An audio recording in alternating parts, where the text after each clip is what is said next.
Eu acho que em literatura você pode mentir, mas você não pode falsificar. Portanto, eu acho que a literatura não tem de ser realista, senão vira uma reportagem. A criação literária é você recriar um dado qualquer da realidade. Esse dado qualquer da realidade é uma coisa que você viveu, ou que você imaginou com tanta força que é capaz de acreditar piamente nessa mentira a ponto de contar para outro como se fosse verdade, ou alguém que te contou alguma coisa e que você acreditou com tanta convicção que é como se você tivesse vivido aquilo. Há contos meus em que o personagem mata alguém e eu nunca matei ninguém. Há outros que o personagem morre e até prova em contrário eu ainda não morri. Quer dizer, agora, você entra naquilo de tal forma que aquilo vira uma verdade para você. Eu acho que você sempre está fazendo uma referência à sua própria vida naquilo que você escreve.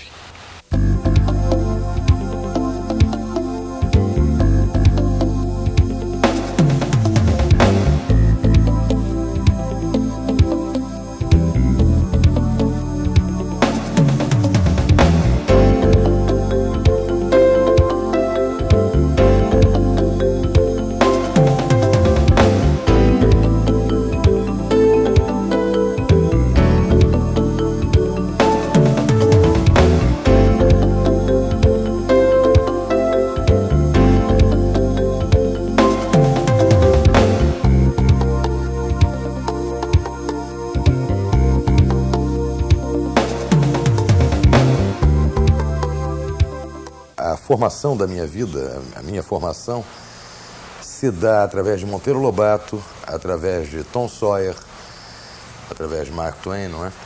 E através de Marco Polo. Eu lembro, acho que foi um dos livros que mais me marcou. Eu era apaixonado por aquelas princesas todas, né? Depois, também garoto, eu lembro que meu pai me deu um livro que era As Aventuras do Barão de Münchhausen. Então, eu estou te falando, eu tinha o quê? 10 anos, 8, 10 anos, era uma coisa estranha. Como na minha cabeça você podia delirar com as aventuras do Barão de Münchhausen e ao mesmo tempo como era absolutamente real. Quer dizer, eu me lembro que com meu amigo Sérgio Weston, quando eu era garoto, nós pegamos um saci. Eu até hoje sei como é que pega um saci, né? Quer dizer, ninguém nunca vai conseguir provar para mim que eu não peguei um saci. Primeiro que eu tenho uma testemunha, Sérgio Weston. Segundo, que o saci pediu segredo. Só nós dois vimos ele. Então, a partir daí, eu acho que vem meu envolvimento, mais do que com a palavra, com as histórias. Eu lembro de meu avô Zé Augusto, que me contava histórias à noite, eram histórias horripilantes, né? Quer dizer, aquela coisa, em vez de ser histórias construtivas, eram histórias para me dar medo. E eu não tinha medo, eu tinha uma curiosidade enorme. Eu queria saber por que fulano era tão idiota que se deixava pegar por aquele monstro de maneira tão cretina, porque era evidente que o monstro estava ali, só ele não via. Além da coisa escrita, eu acho que meu envolvimento com a palavra se dá com a palavra cantada, seja através de música, música popular brasileira, sobretudo. Quer dizer, desde muito garoto eu sabia músicas de memória, ouvia músicas com meu pai, e aquelas músicas me transportavam, quer dizer, eu vi o filme. Eu me lembro que havia um samba que dizia que eu gosto muito de cachorro vagabundo que anda sozinho no mundo, sem coleira e sem patrão. Então, cada vez que eu via um cachorro sem coleira e sem patrão, eu imaginava perfeitamente a vida do cachorro, porque a música já tinha me contado. E também a vida do camarada que gostaria de ser um cachorro vagabundo, livre pelo mundo, sem coleira e sem patrão, né? Então, eu acho, para concretizar essa coisa da palavra, eu nunca teorizei muito sobre isso, para te dizer a verdade, nem nunca pensei muito nisso. Eu acho que a palavra, para mim, é uma história, quer dizer, a palavra é uma maneira de construir histórias.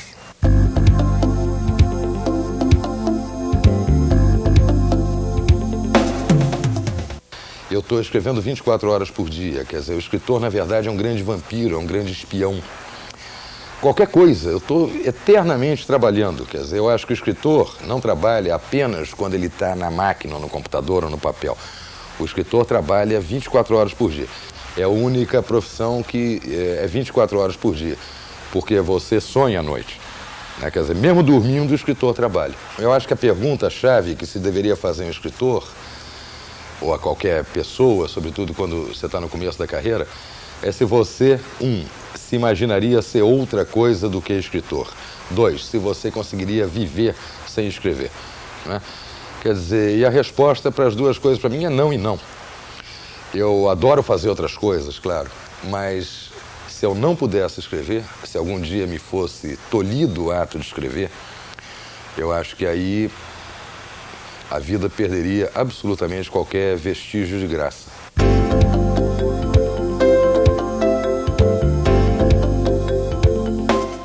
Olha, eu, na verdade, comecei a fazer tradução porque eu morava fora do Brasil e eu lia coisas fantásticas e tinha amigos escritores que eu gostaria que fossem lidos pelos meus amigos brasileiros. E eu tenho por regra, desde então, sei lá, eu já traduzi uns 20 e tantos, quase 30 livros, eu só traduzo o que eu gosto e só traduzo meus amigos. Ou então, as poucas exceções, quer dizer, pessoas que não são meus amigos, é porque eram autores que eu acho que tinham, de alguma maneira, me daria um prazer enorme traduzir. Quer dizer, é muito difícil alguém me ligar dizendo, você quer traduzir tal livro, não sei o quê? Em geral, não, porque eu não sou um tradutor profissional. Eu sou um escritor que traduz. Eu acho que a tradução é você pôr no seu idioma o que foi escrito em outro. E eu desconfio um pouco da maneira como as traduções são feitas no Brasil. Por quê? É um trabalho extremamente mal pago. Extremamente mal pago. Então o camarada ganha, o critério do editor brasileiro é por lauda, por página. Eu acabei de traduzir um livro do Juan Rulfo, que é talvez o maior escritor desse século na América Latina. Esse livro deu, acho que 68 ou 69 páginas, 70 páginas, é um argumento de cinema. Se eu fosse cobrar por lauda, quer dizer, eu não escrevo por metro, tá certo? Quer dizer, deu um trabalho de cão traduzir isso. Eu gosto do escritor que tem domínio das suas ferramentas de ofício traduzindo outro escritor. Eu acho que Antônio Calado, quando traduziu O Amor nos Tempos do Cólera, eu vi cuidadosamente essa tradução, e o Garcia Marques, quando me pediu para entregar para o Calado um livro onde ele dedicava assim, Antônio Calado, que escreveu meu livro em português. Então eu acho que isso é uma tradução. E isso é muito difícil no Brasil. As traduções no Brasil são, em geral, ruins, porque são mal pagas, ou são feitas por alguém que acha que conhece a língua, o idioma que vai traduzir, na verdade conhece mais ou menos o português, e além do que ele é obrigado a traduzir um número de páginas por dia alucinado. Ele é obrigado a... É como o taxista de frota que tem de cumprir a diária do patrão, então o cara sai desembestado e faz qualquer maluquice. Porque se você não traduzir 10, 12, 14 páginas por dia, chega no fim do mês, o dinheiro que você tem para receber é tão pequeno que você não paga nem a tua conta de luz.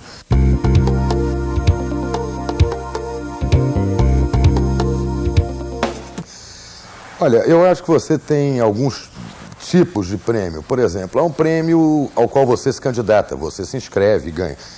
O que acontece no Brasil é que eu acho que esse tipo de concurso perdeu um pouco o seu impacto porque nenhum autor com obra se candidata a um prêmio. Sempre com a desculpa de que é preciso dar espaço para os mais novos, etc. O prêmio é um incentivo para quem está começando, não quer. Na verdade, eu acho que ninguém gostaria de aparecer no jornal como finalista ou como terceiro lugar de um prêmio para o qual ele se inscreveu. Eu acho que você se inscreve num prêmio para ganhar, é evidente. Então isso é uma coisa. Há um outro tipo de prêmio que é aquele no qual você não se inscreve. Aí eu acho perfeito, você ganha, né? Eu acho que para um autor iniciante, se ele for bom, o prêmio pode ajudar. O prêmio pode ajudar. Agora, você verá que é uma quantidade enorme de prêmios no Brasil, e desde os últimos 25 anos, com certeza, desde aqueles antiquérrimos tempos do concurso de contos do Paraná, eu não conheço nenhum autor que tenha se revelado através de um prêmio, nenhum autor bom que tenha se revelado através de um prêmio, pelo menos eu não me lembro. O que sim existe é você presta atenção no nome do cara, ele ganhou e você vai lembrar. Agora, se ele não for bom, não vai adiantar nada. E quanto à consagração, eu acho que sim, claro. Acabei de citar o Jabuti, o Dalton Trevisan, imagina se ele precisa de algum prêmio, tá certo? Ou, em geral, as pessoas que ganham esse tipo de prêmio. né? Carlos Heitor Coni ganhou o prêmio Nestlé em 1997. Acho ótimo, é um cheque poupudo, acho que deve ter feito bem ao Coni, claro. Mas não é por causa disso que ele vai ser melhor ou pior, claro que não. Claro que não. Eu ganhei um prêmio uma vez no México.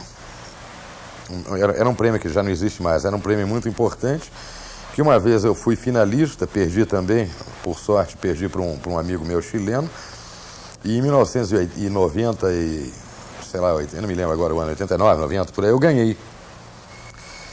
Eu não fiquei mais conhecido no México por causa desse prêmio, nem menos. E no Brasil, sei lá, é legal para o editor botar na orelha do livro, um vencedor do prêmio plural do México. O cheque ajudou a trocar de carro, é interessante sempre.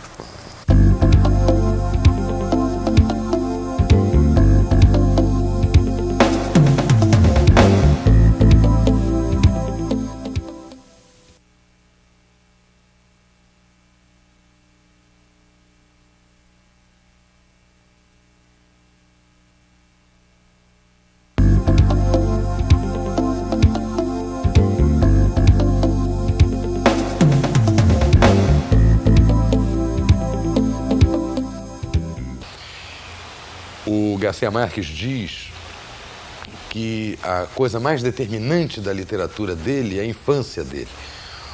O Rulfo dizia que a infância e a memória são os dois únicos terrenos onde você pode pisar com segurança porque não vão mudar nunca. Muitas das coisas que eu escrevi, alguns dos contos que eu mais gosto e outros que eu sinto que não saíram bem realizados, mas enfim, são coisas da infância.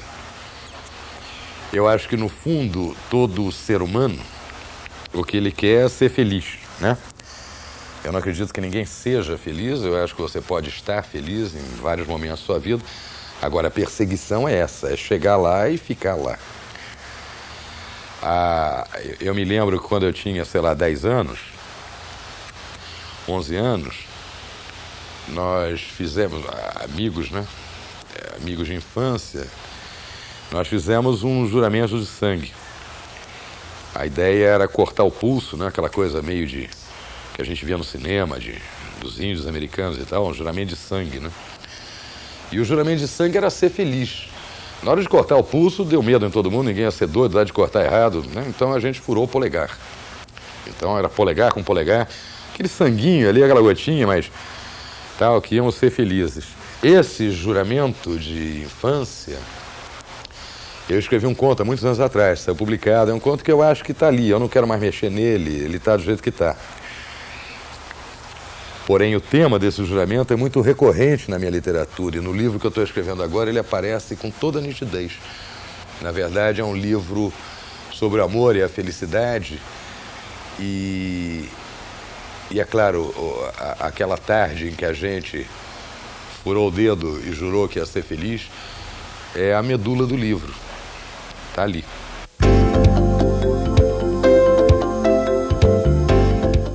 Eu tenho uma ressalva grave sobre a teledramaturgia brasileira. É que nunca me chamaram para escrever um argumento. Tirando isso, eu acho sem dúvida que é um fenômeno de comunicação.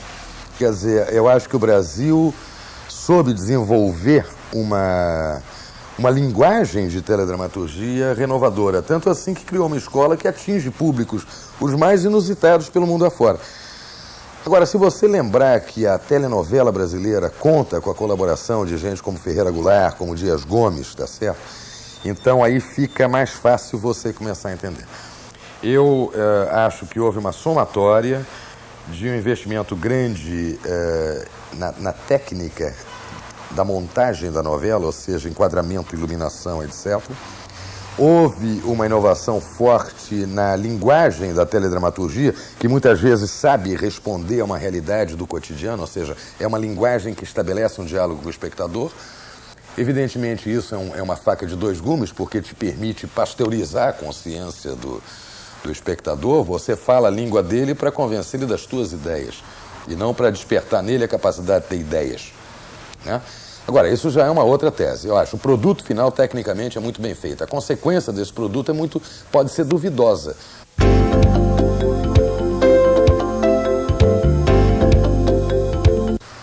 Você acredita em Deus? Não.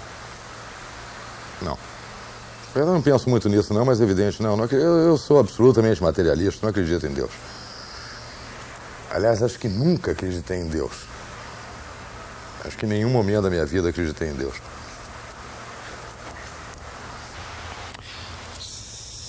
Não sei como é que eu gostaria de ser lembrado. Eu gostaria de ser lembrado pelos meus amigos, pelas pessoas que eu amei. Eu gostaria de ser lembrado como, sei lá, um cara que passou, né? Sei lá. Eu gostaria de ser lembrado pelo meu filho como amigo dele. Acho que é o único objetivo, assim, maior. Eu nunca pensei nisso. Na verdade, eu gostaria de ser esquecido pelo gerente do meu banco. O escritor é aquele camarada que tenta desesperadamente estabelecer um diálogo com o desconhecido, porque quando você é um cantor, você faz um show, você tem ali a plateia te respondendo, você ouve sua música no rádio na companhia de outras pessoas. Quando você é um cineasta, você vê gente na plateia vendo seu filme, se você tiver sorte, é claro.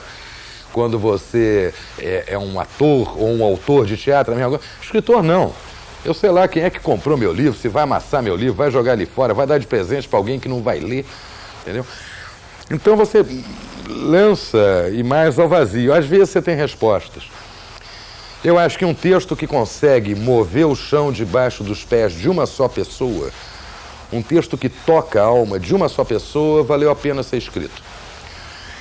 Uma vez em São Paulo, um camarada me confessou que, enquanto ele namorava a mulher dele, ele copiava trechos de contos meus em cartas para ela.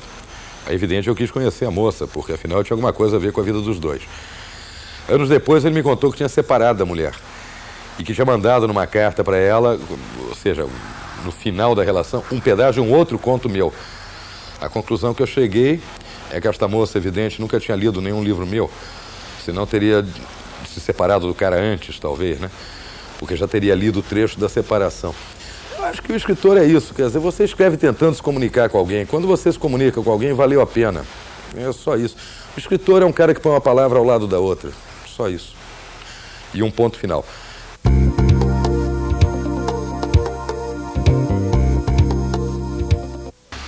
Eu sempre acho que essa questão de influência é um negócio complicado. Por exemplo, os autores que eu mais admiro certamente me influenciaram, mas não no meu trabalho. Quer dizer, eu não noto no resultado do meu trabalho nenhuma influência. Eu acho que a influência que o Juan Rulfo pode ter tido em cima de mim é uma influência muito paralela, ou seja, a necessidade da precisão, da concisão. A influência que o Onetti teve, quer dizer, aquele respeito à palavra. O Onetti me ensinou a escrever à mão. E com um argumento curioso, naquele tempo, claro, era máquina de escrever, ele dizia que a caligrafia sempre vai ser mais lenta que a datilografia, o que te obriga a pesar, você sente na mão o peso da palavra.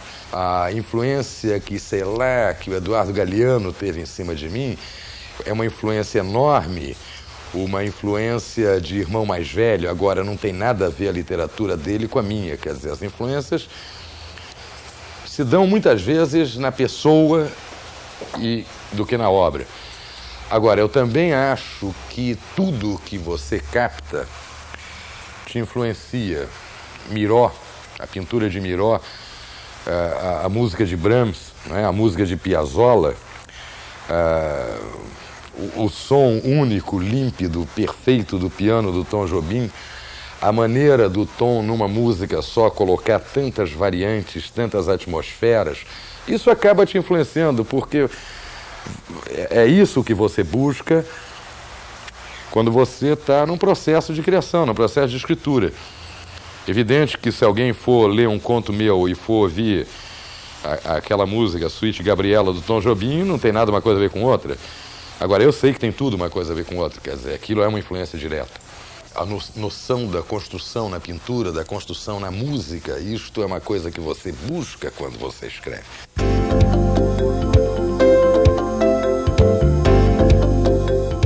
Olha, eu teria de me definir como aquilo que eu tento ser, aquilo que eu gostaria de ser, aquilo que eu tento ser, né?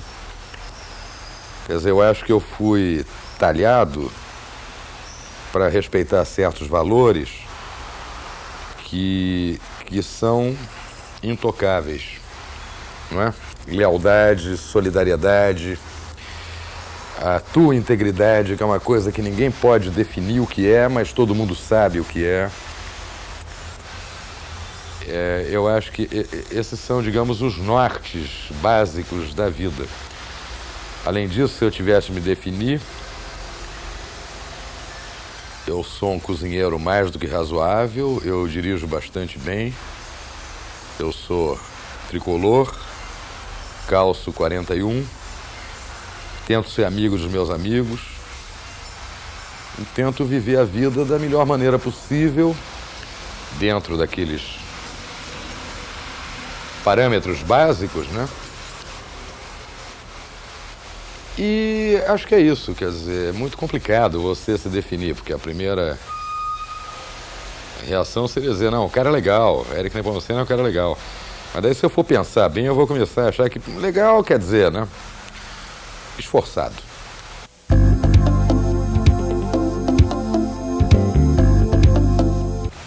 Uma vez, numa feira do livro em Porto Alegre, estávamos na mesa o Moacir Scliar, o Toninho Torres, eu e um escritor gaúcho chamado Zé Clemente Pozenato, que escreveu o Quatrilho. E depois de 3 horas a gente ficar falando sobre literatura e tal, não sei o quê, que é um público enorme, o Rio Grande do Sul tem um público fantástico, né? Uma moça da primeira fila perguntou como nasce um escritor. A gente ia ficar 3 horas falando sobre literatura, como nasce um escritor. Aí ficou empurrando a pergunta para outra e, claro, eu estava distraído, caiu a pergunta para mim. E eu, modéstia à parte, sei a resposta, como nasce um escritor. Muitos colegas meus se atrapalham com essa pergunta, para mim é simplíssima. Um escritor nasce de parto natural ou de cesariana.